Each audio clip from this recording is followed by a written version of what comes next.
Bonjour à tous. J'aimerais vous souhaiter la bienvenue à ce webinaire d'aujourd'hui pour repenser la sécurité des patients. Je m'appelle Rachel Gilbert et je suis chef de programme principal à Excellence en Santé Canada. Avant de commencer, j'ai quelques informations d'ordre administratif. Sur la prochaine diapositive, vous verrez que nous sommes ravis de vous offrir des services d'interprétation en français. Il s'agit de Karine Rosbach Communication qui offre les services. Si vous voulez si vous voulez écouter la voix de l'interprète, vous pouvez choisir, cliquer sur le globe en bas de l'écran. Les participants peuvent choisir de visionner le sous-titrage généré automatiquement en direct tout au long de la session aujourd'hui. Pour voir les sous-titres de la session d'aujourd'hui en anglais, sélectionnez le bouton euh, Show Captions dans la barre d'outils Zoom en bas de l'écran. Pour afficher le sous-titrage généré automatiquement en français, cliquez sur la petite flèche à côté du bouton Afficher les sous-titres, activez l'option Traduction et réglez la langue de sous-titrage sur le français. Veuillez noter que cette session est enregistrée. Le lien vers l'enregistrement sera communiqué aux personnes inscrites dans les prochains jours par courrier électronique. Si vous avez besoin de services techniques pendant ce webinaire, vous pouvez utiliser la fonction clavardage. Au moment d'entamer le webinaire, nous voulons également nous assurer que nous mettons en place un environnement psychologiquement sûr. Nous reconnaissons que ces sujets peuvent être difficiles pour certains. Nous avons donc ajouté dans le clavardage des ressources en matière de santé mentale qui sont librement accessibles à tous. Si vous ou quelqu'un que vous connaissez avez des difficultés, vous pouvez vous adresser à ce service à tout moment. Avant de commencer avec les introductions, j'aimerais commencer ce petit exercice. Vous verrez ici des liens vers un site web. Il y a un code QR. Vous pouvez utiliser votre téléphone pour aller à menti.com où vous pouvez mettre le code 55747294. Alors, je vous donne une minute pour que vous puissiez vous organiser avec vos ordinateurs ou votre téléphone, puisque j'ai une question à laquelle j'aimerais que vous répondiez. Alors, c'est menti.com et sur le code 5574-724-7294. Alors, on va afficher la question à l'écran. Alors, dans la langue de votre choix, je vous invite à inscrire le premier mot auquel vous pensez. Oups, désolé, est-ce qu'on peut revenir à la question? L'équipe technique est un peu impatiente. Nous avons besoin de voir la question. Voilà. Alors, quel est le premier mot qui vous vient à l'esprit quand vous entendez sécurité des patients? Alors, comme vous l'avez constaté, nous allons finir avec un nuage. Alors, sans trop y penser, je vous invite à mettre le premier mot auquel vous pensez lorsque l'on dit sécurité des patients. Le code est dans le clavardage. Alors, voyons quels sont les résultats.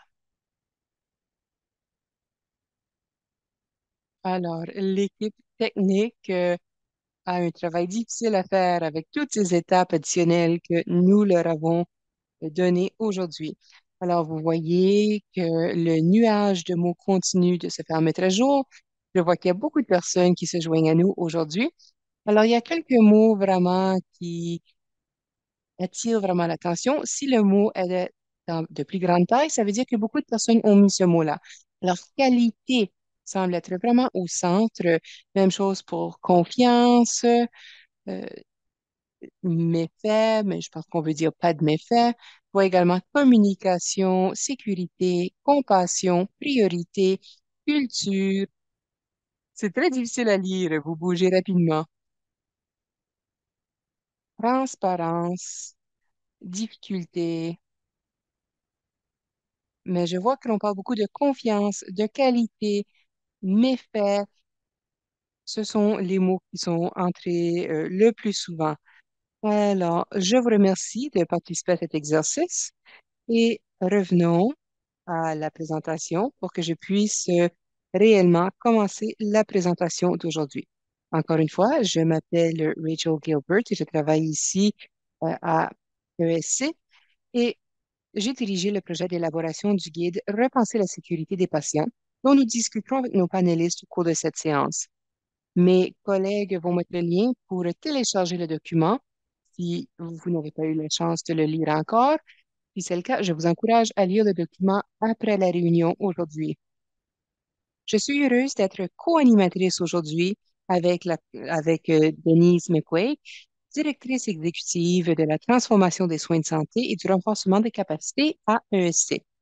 Excellence en santé Canada est une nouvelle organisation lancée en 2021 qui se concentre sans relâche sur l'amélioration des soins de santé avec et pour tous les Canadiens.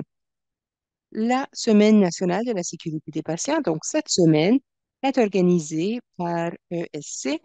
Il s'agit d'une campagne annuelle pour inspirer les améliorations extraordinaires en matière de sécurité et de qualité des soins de santé. Cette année, le thème est Petits changements, grands effets, soins plus sûrs.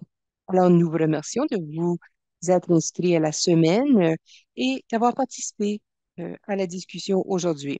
Vous vous joignez à notre mission, des soins plus sûrs pour tous. Avant de présenter les autres panélistes, Denise va faire une reconnaissance territoriale pour bien commencer le tout.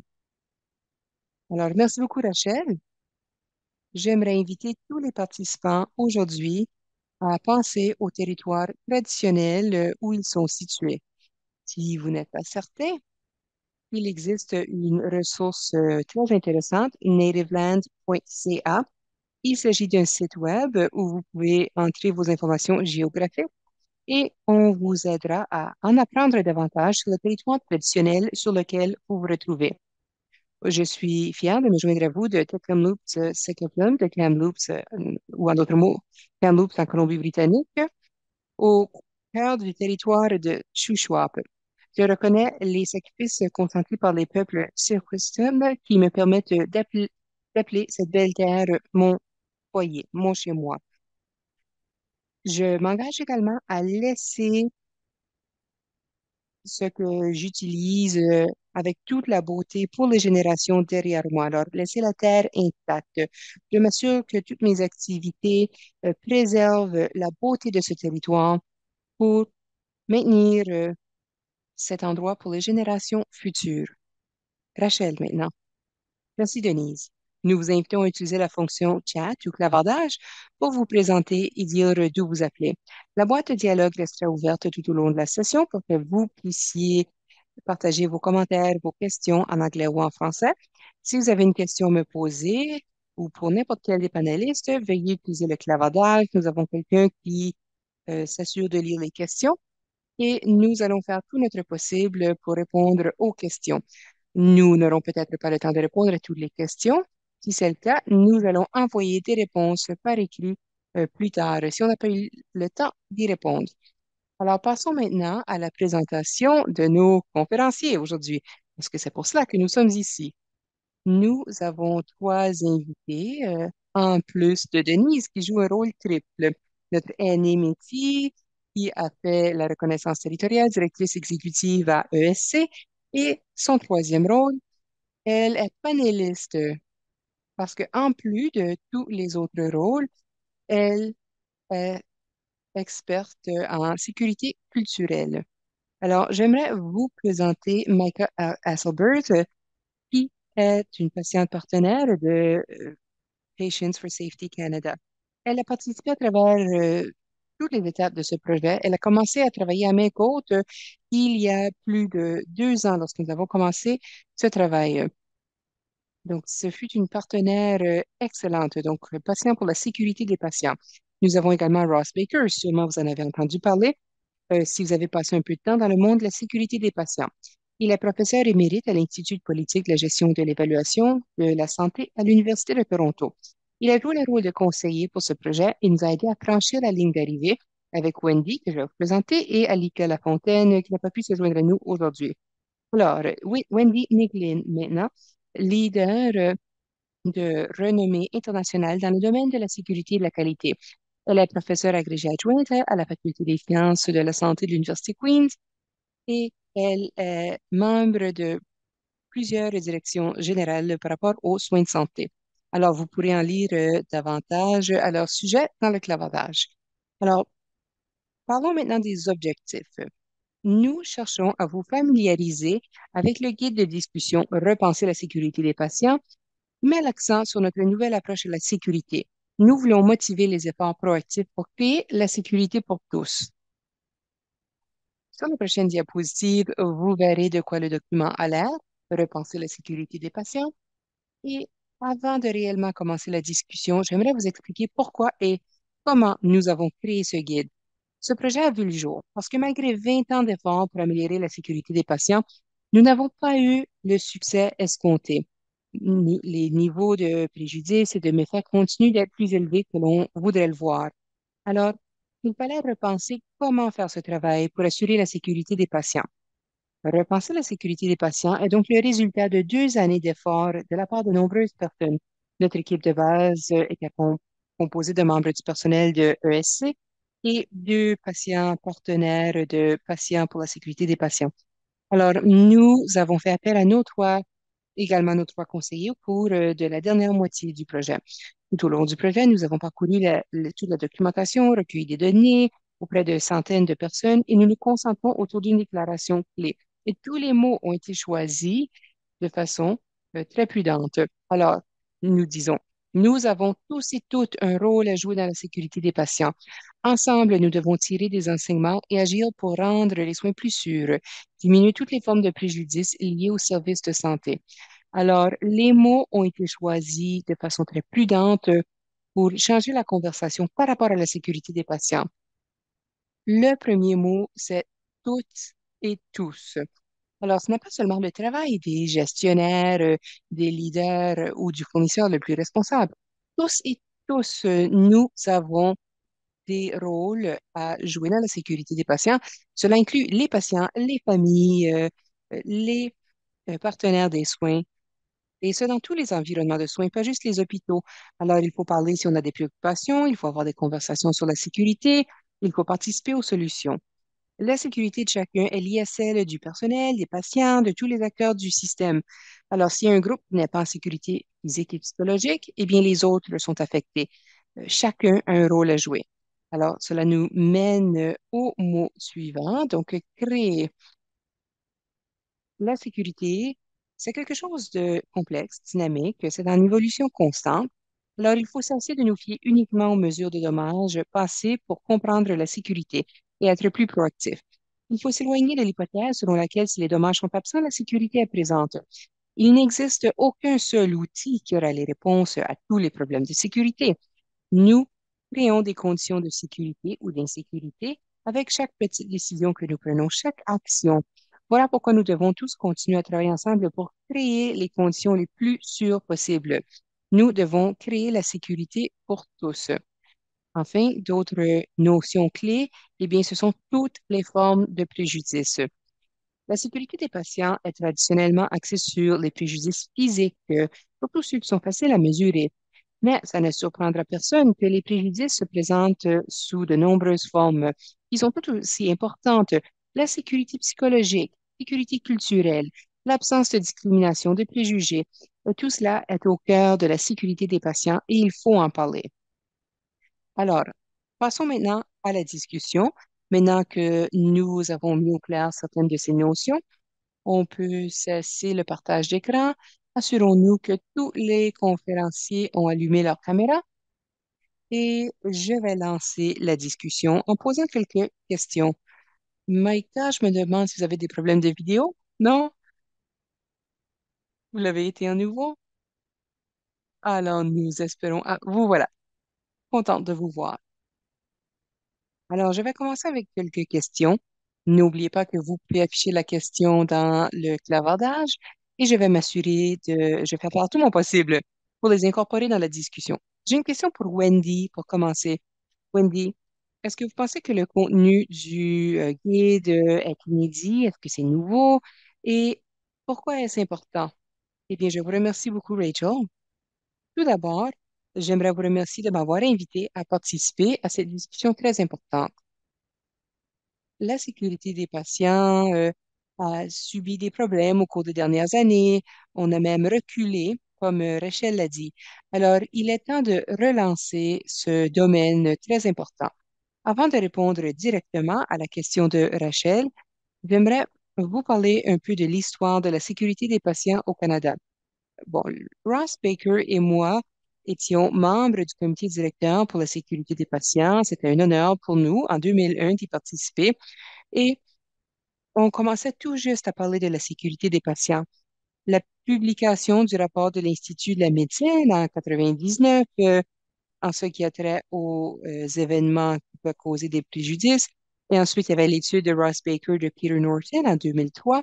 Alors, dans toutes ces recherches, on a identifié l'ampleur de ces événements au Canada, ce qui a vraiment mis les pleins feux sur la sécurité des patients.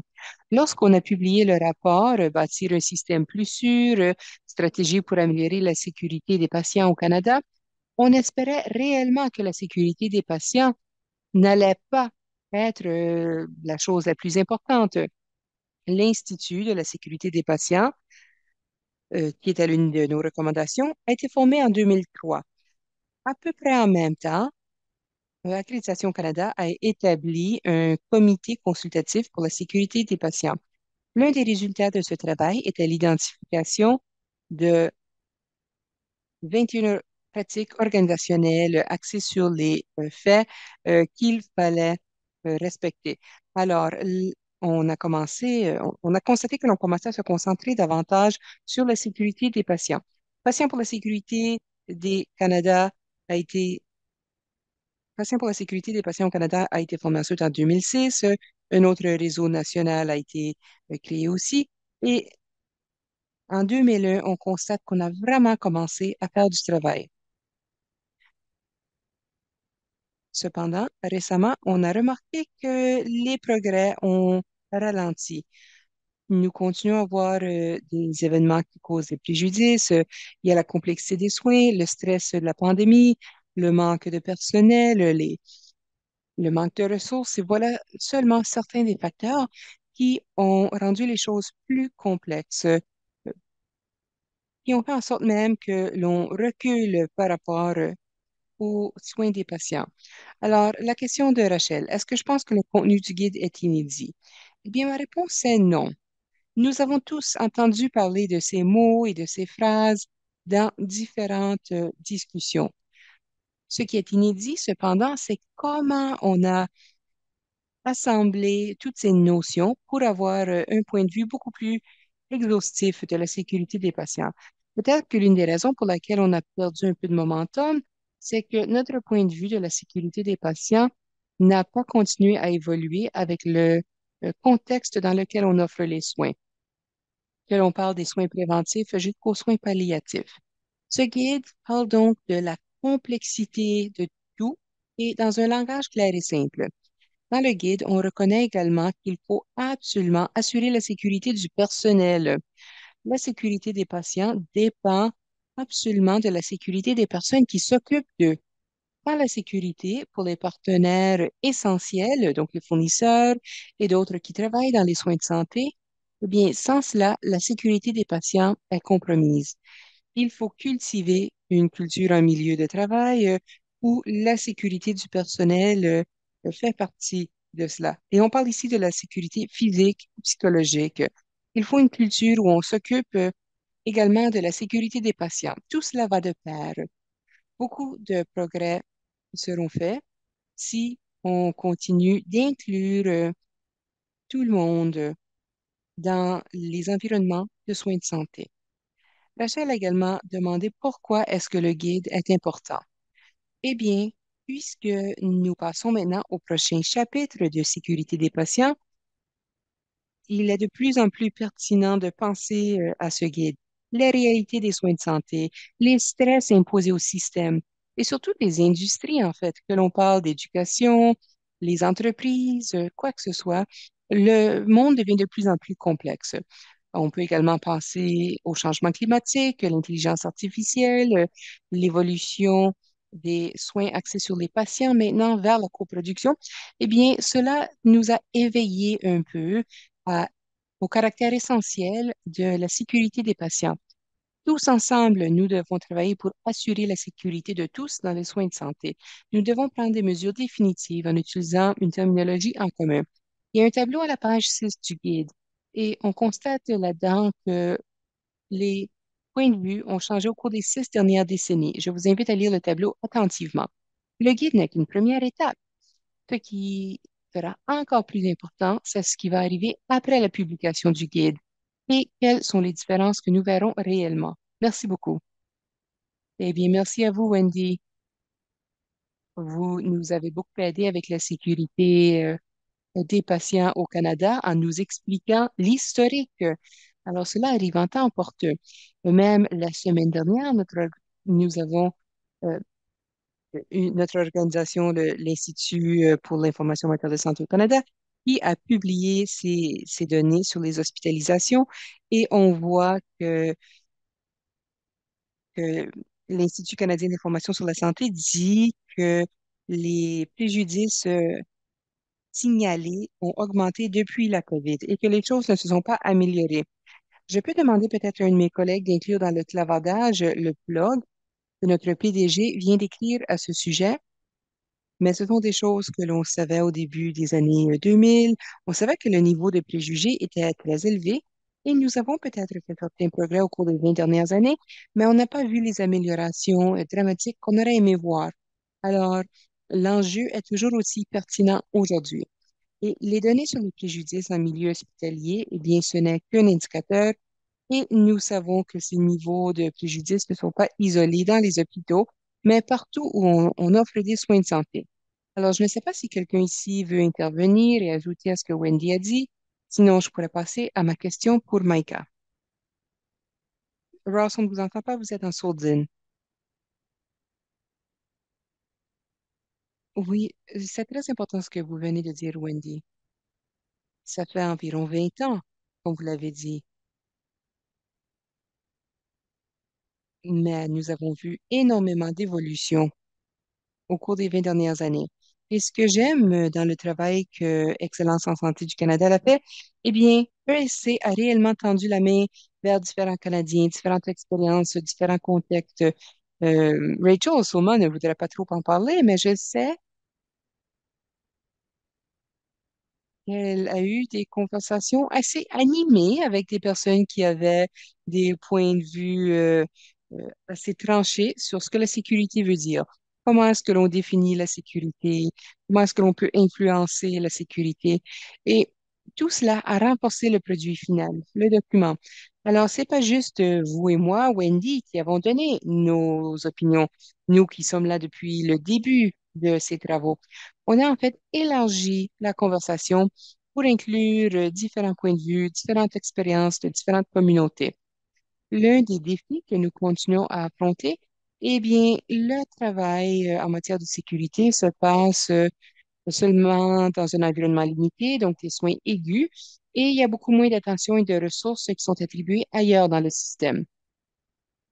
Nous sommes dans un système maintenant où nous essayons d'avoir un point de vue beaucoup plus intégré des expériences des gens, que ce soit différents secteurs, différents fournisseurs de services, et on évolue vers la prévention pour comprendre comment interpréter les différents styles de vie, les habitudes fondamentales, comportementales, et cela mène à toute une série de questions.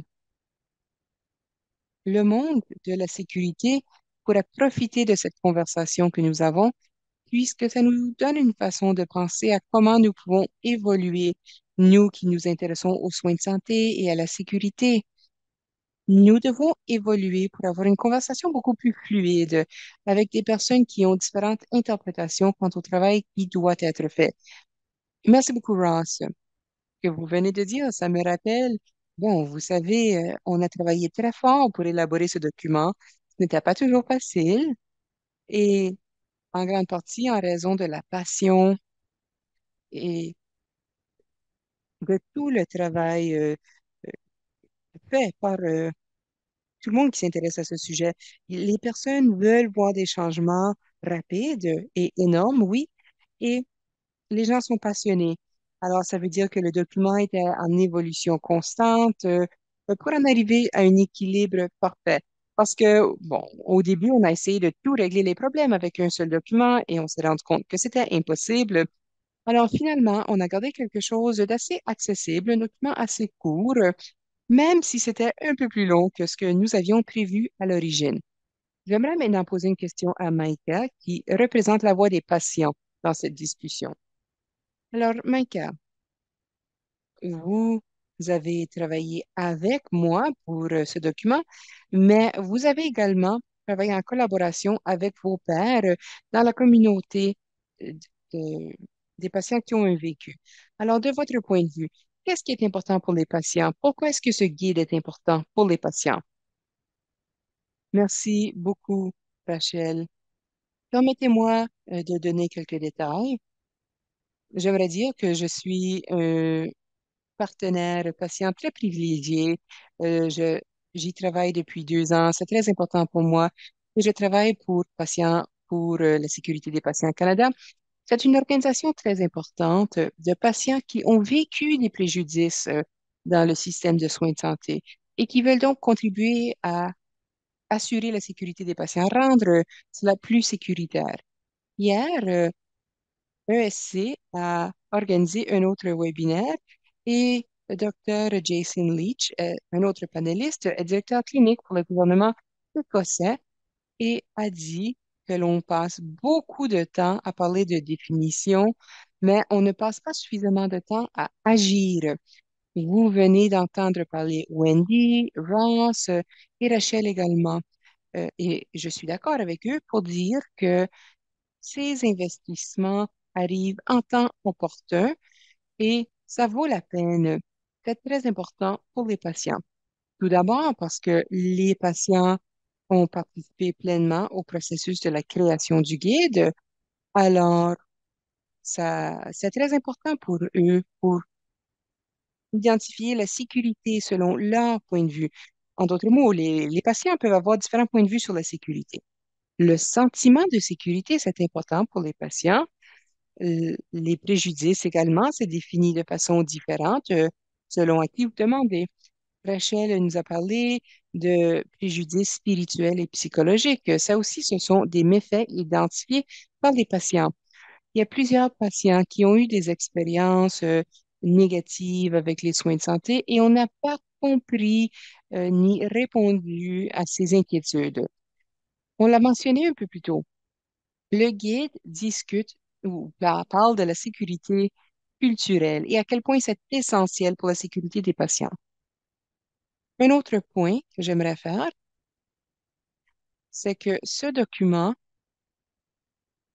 peut équiper, peut aider les gens à avoir les outils dont ils ont besoin pour avoir une discussion. Cela offre de la terminologie nécessaire pour les patients, les fournisseurs de soins et ainsi de suite, pour avoir une discussion, pour avoir un dialogue avec les décideurs. Aussi, les patients, les fournisseurs de santé, tout le monde s'inquiète de la sécurité des patients, surtout si on pense aux données plus récentes de méfaits accrus dans les soins de santé. Alors, il faut cesser de mettre le fardeau sur les épaules des fournisseurs de soins de santé. Nous finissons tous par être patients dans le système de soins de santé, mais on semble tous être séparés des uns des autres maintenant. Nous sommes placés dans des vases clos et j'inclus là les patients. Alors, ne faut pas oublier que nous sommes tous des êtres humains et nous devons cesser de travailler en vase clos, puisque cela n'aide pas la sécurité. Alors, j'espère sincèrement que la compréhension exhaustive et partagée de la sécurité des patients pourra nous aider à avoir des mesures de façon différente, même aujourd'hui. Donc, je ne suis pas naïve, il reste beaucoup de travail à faire, étant donné les conditions dans les soins de santé, les inéquités sociales. Je sais qu'il y a beaucoup de travail à faire. Mais j'espère qu'en parlant de la sécurité des patients ensemble, et si on sait que les patients sont au centre de tout cela, eh bien, j'espère que collectivement, nous pourrons être plus efficaces pour réduire les méfaits et pour créer la sécurité.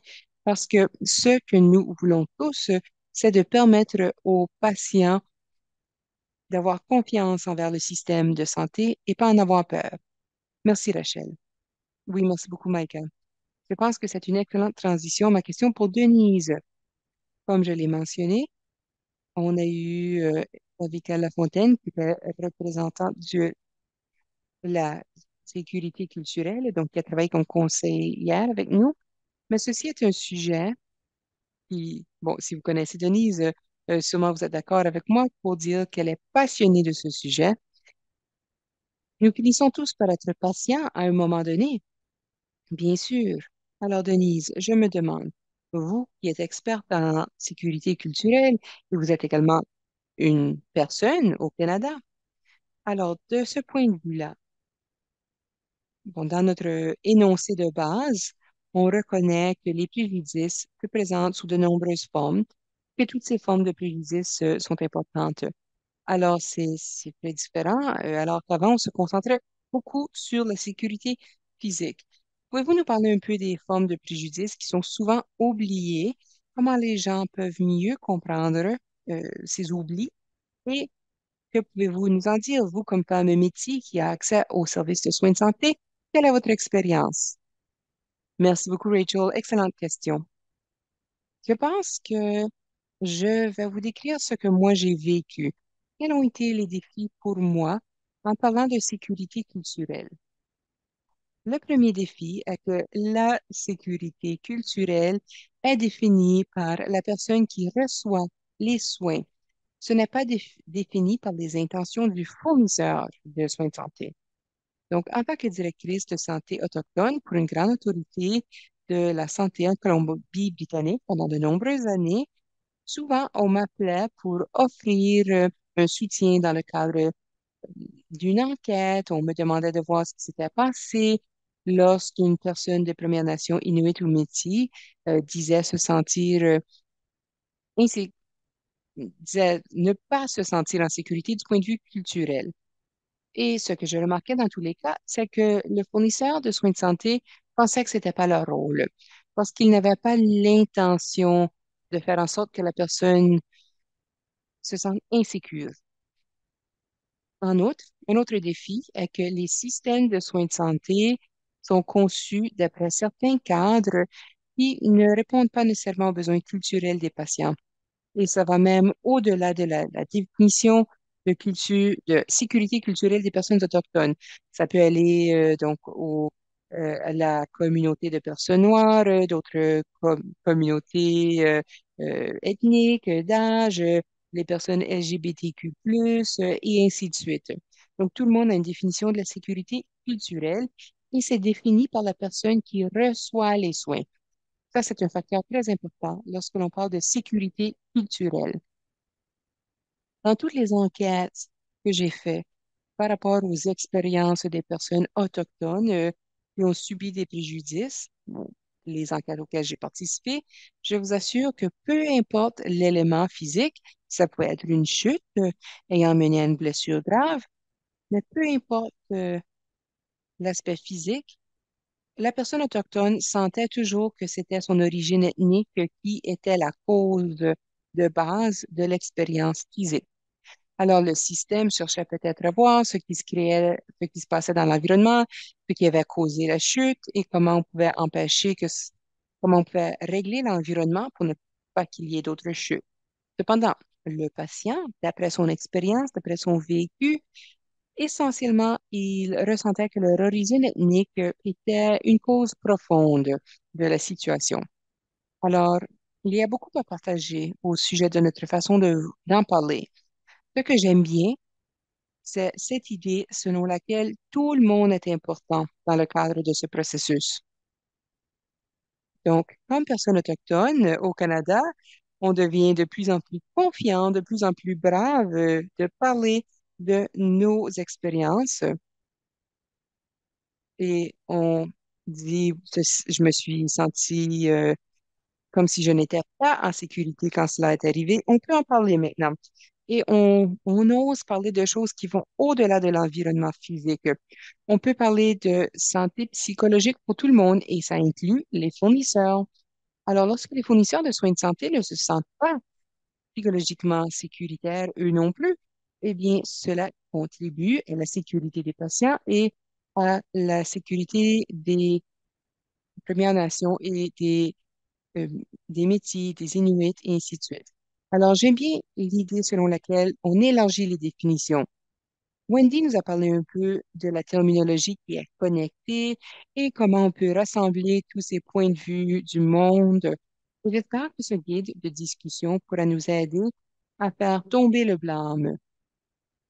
Nous devons trouver une façon de travailler ensemble pour créer un environnement où la honte et le blâme euh, fait en sorte que, ou pour empêcher en fait que les gens aient peur de parler.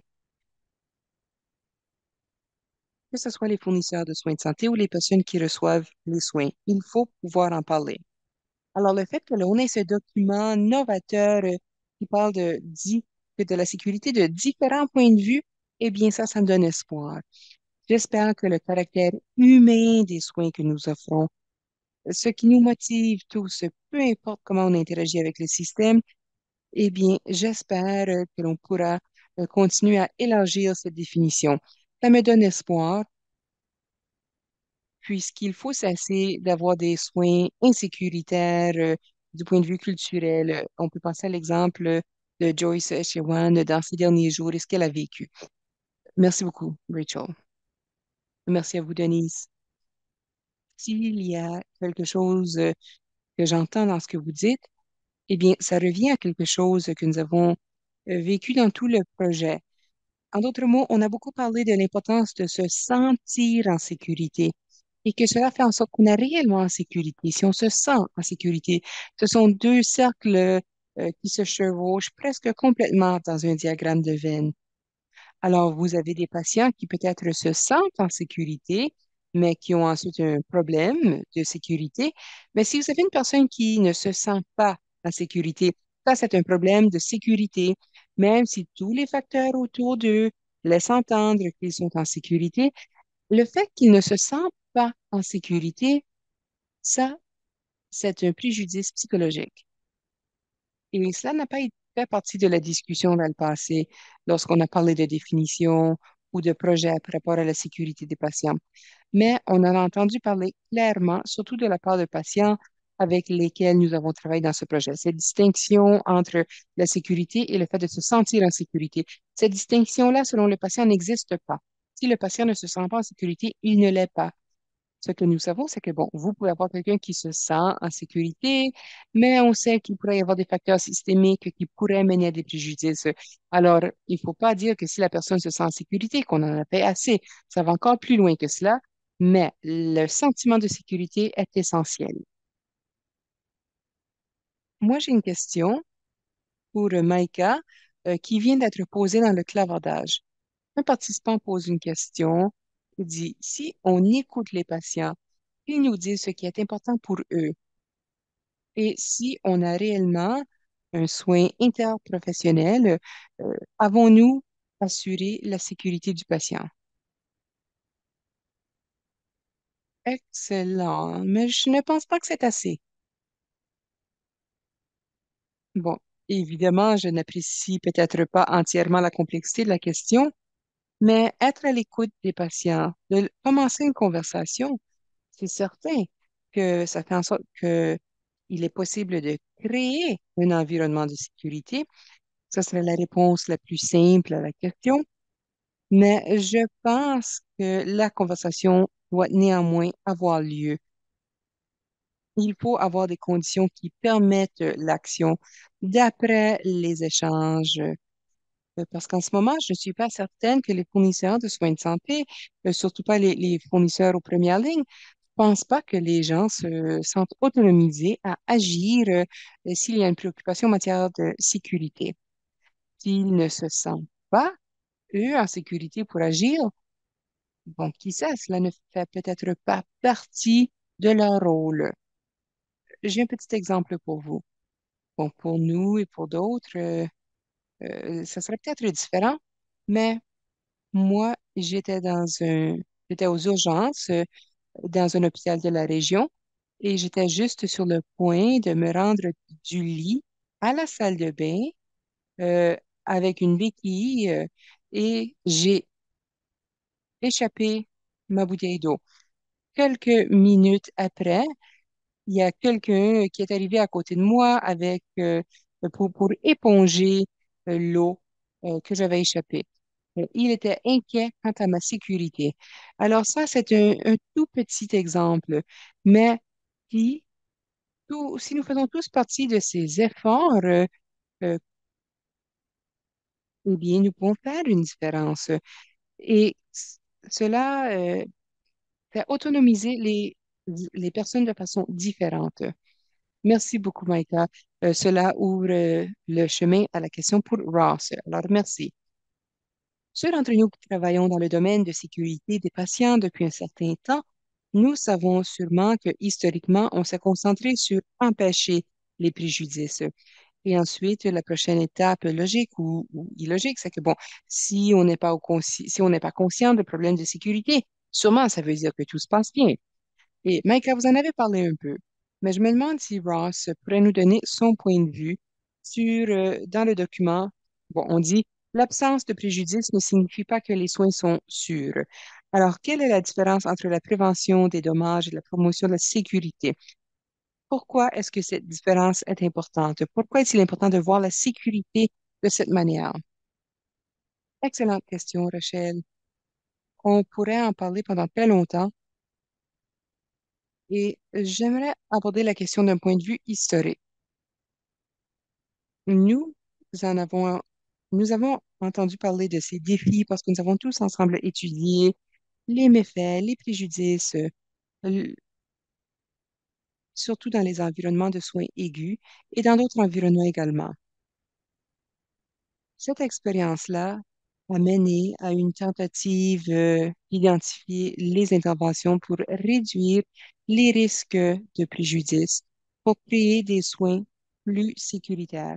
Alors, nous avons travaillé sur ces interventions pendant plus de 20 ans et cela a été une stratégie où nous avons vu certaines réussites, il faut le reconnaître, mais on n'a pas comme on s'y attendait à l'époque, on n'a pas pu identifier des façons de réellement inclure la sécurité dans un environnement clinique, dans un environnement de soins de santé.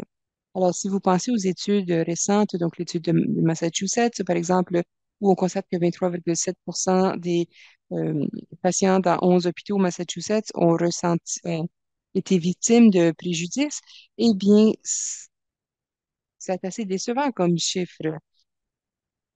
Alors, il y a des personnes qui passent leur vie à essayer de réduire ces préjudices, mais il est difficile de voir les résultats. Alors, Denise a très bien expliqué l'importance d'élargir notre définition des préjudices et quels sont les effets sur les personnes qui reçoivent les soins. Mais il faut apprendre pour créer un environnement plus sécuritaire. Qu'est-ce que je veux dire par cela? Il faut créer des environnements de soins, de santé, où on appuie le personnel pour aider le personnel à offrir des soins sécuritaires. Cela nous permet également d'identifier les interventions sécuritaires lorsqu'il y a des risques identifiés. Il y a trois différentes façons pour nous de créer un environnement de soins plus sûr.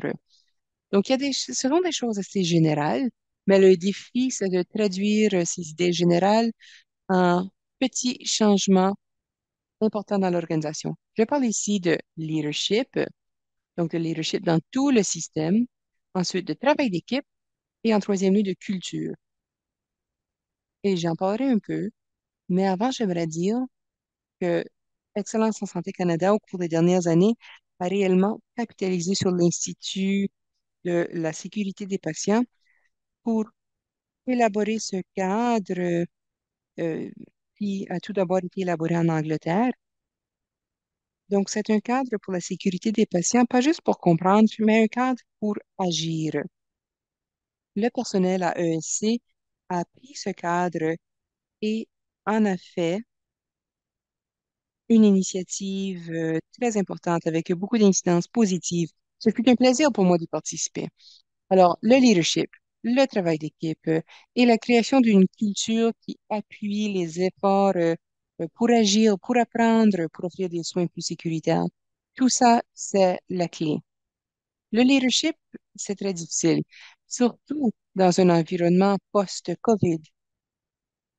Le leadership nous permet cependant d'avancer. Donc, Jim Ryerson, qui était PDG au Minnesota et ensuite à Boston, a travaillé avec les leaders partout dans le système aux États-Unis et au Canada, en Angleterre et ailleurs.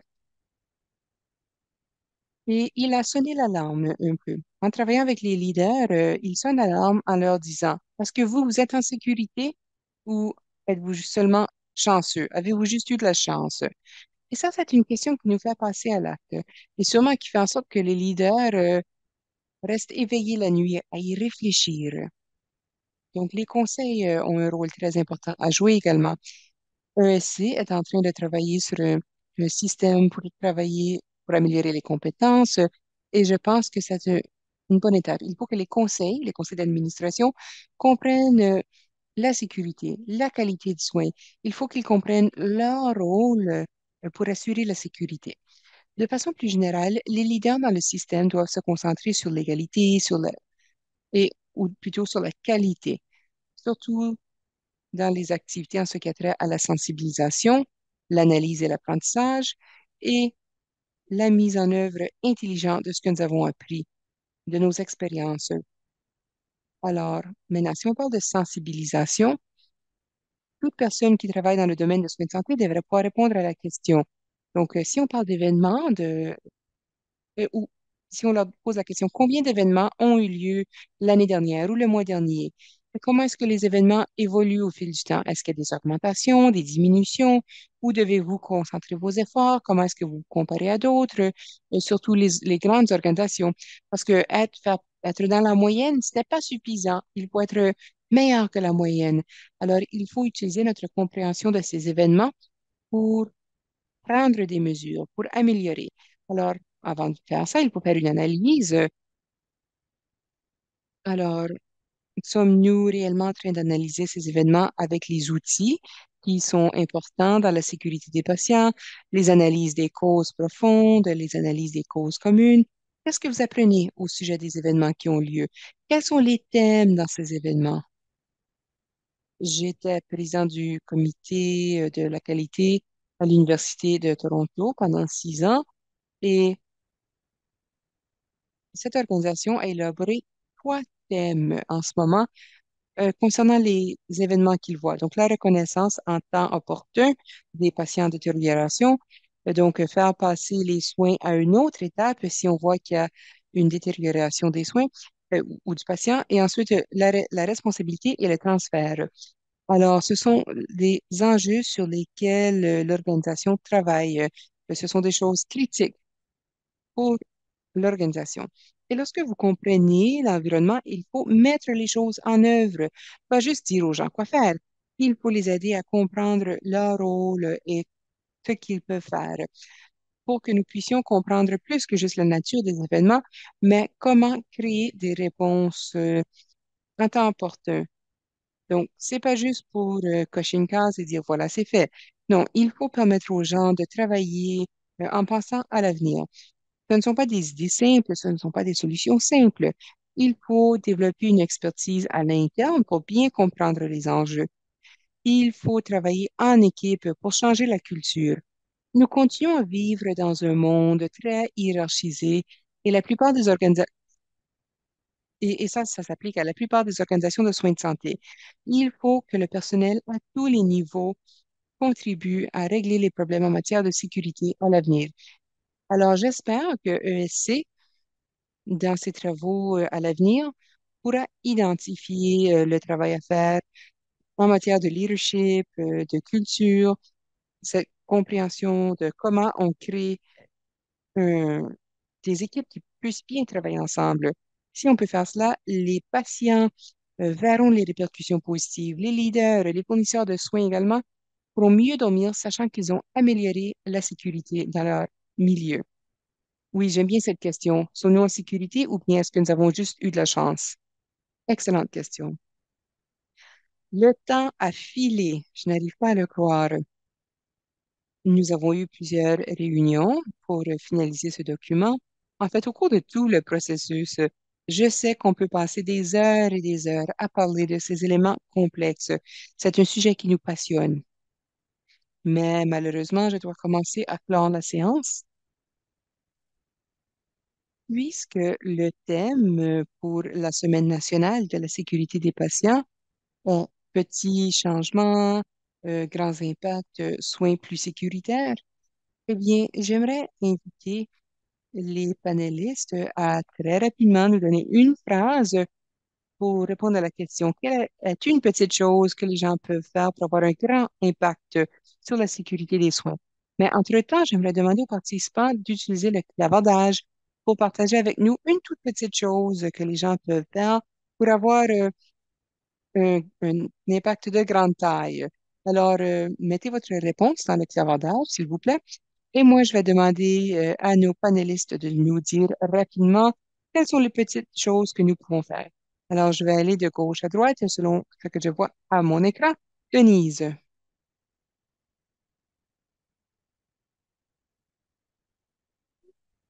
Oui, oui, c'est parfois difficile d'allumer le micro. Donc, facteur humain. Je suis experte dans le facteur humain. Je devrais dire qu'il faut améliorer la technologie. Oui, oui, oui, on n'arrive pas à trouver la souris. Parfois, on n'arrive pas à faire la souris aller où on veut cliquer.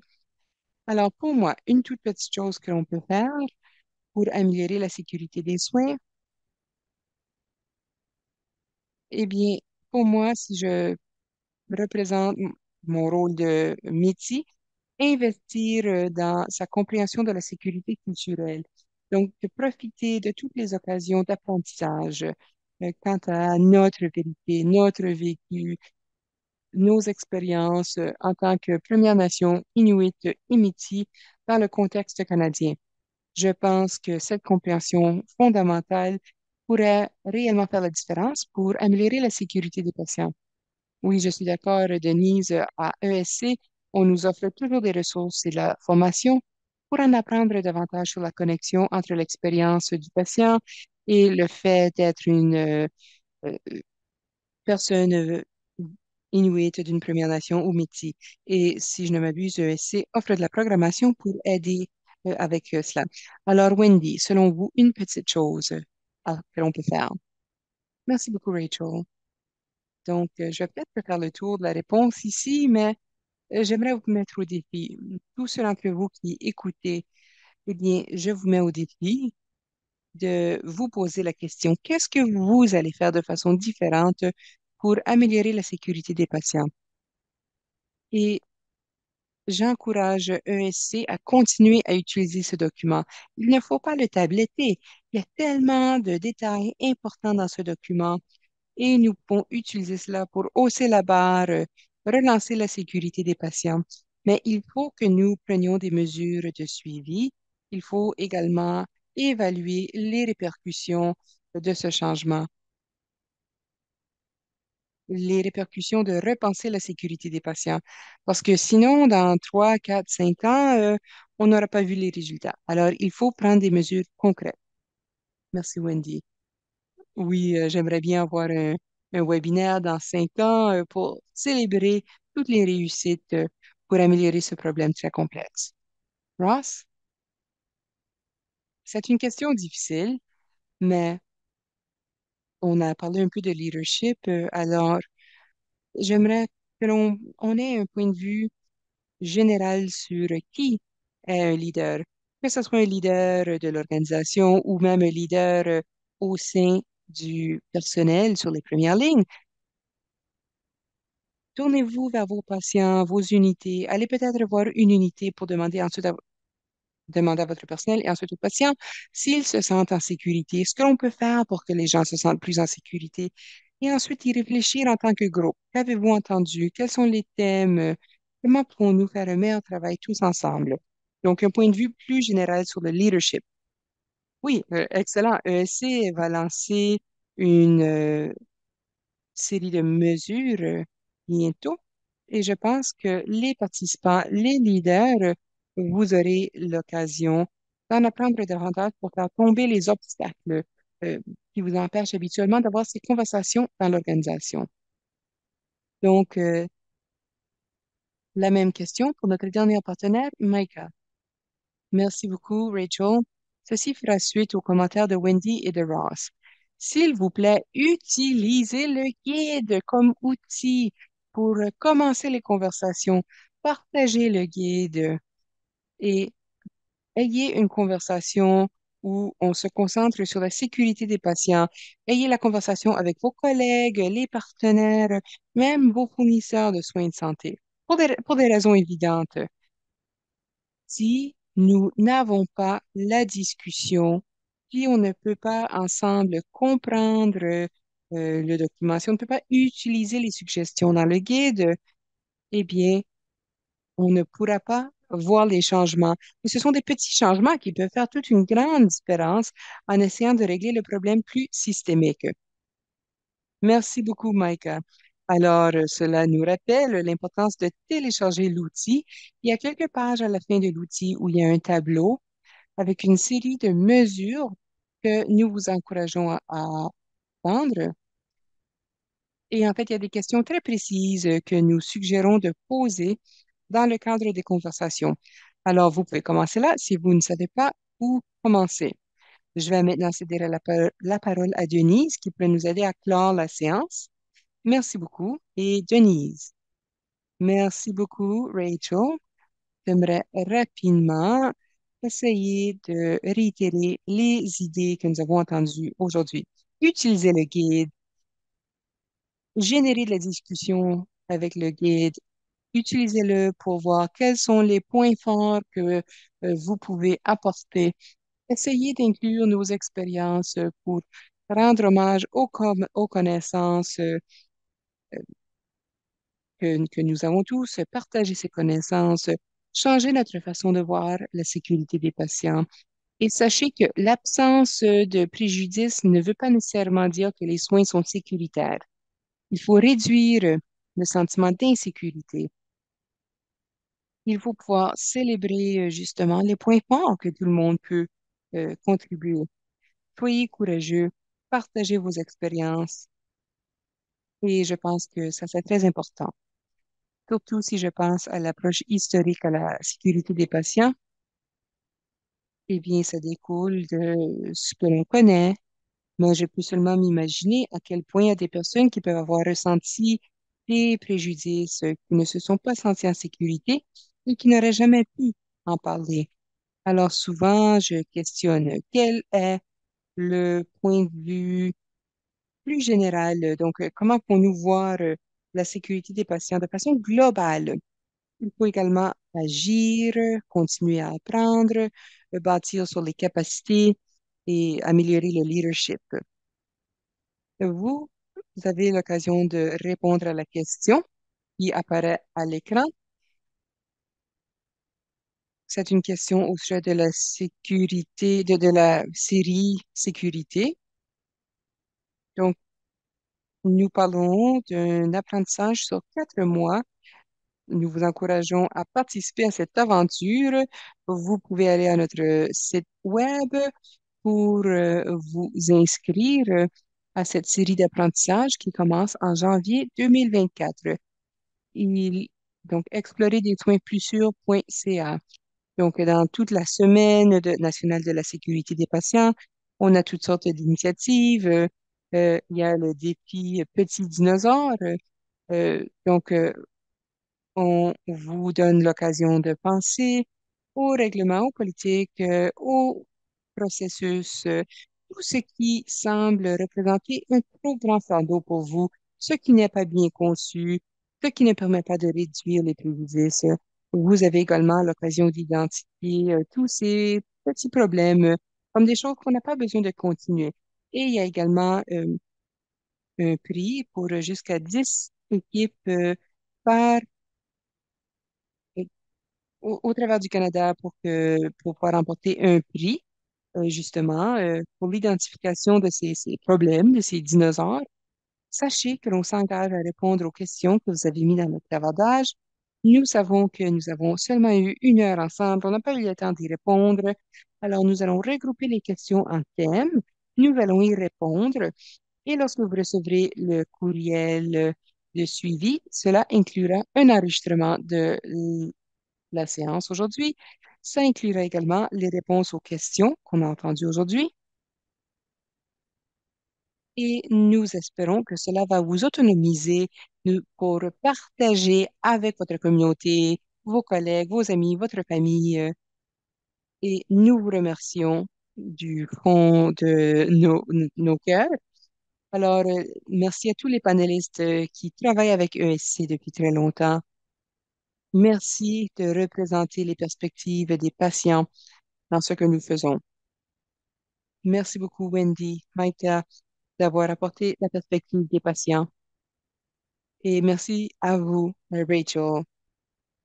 Vous avez joué un rôle essentiel pour nous aider à créer un bon biais de discussion et je vous remercie bien sûr d'avoir animé la séance d'aujourd'hui. Merci beaucoup. Eh bien, merci. Voilà ce qui conclut l'événement d'aujourd'hui. Alors, moi aussi, j'aimerais remercier tout le monde, les panélistes, co-animateurs, l'équipe technique qui nous a permis d'organiser ce webinaire. Alors, gardez les yeux ouverts pour le courriel qui suivra le webinaire et qui inclura toutes les ressources très utiles. Et je vous encourage à faire un petit changement pour améliorer la sécurité des patients. Merci.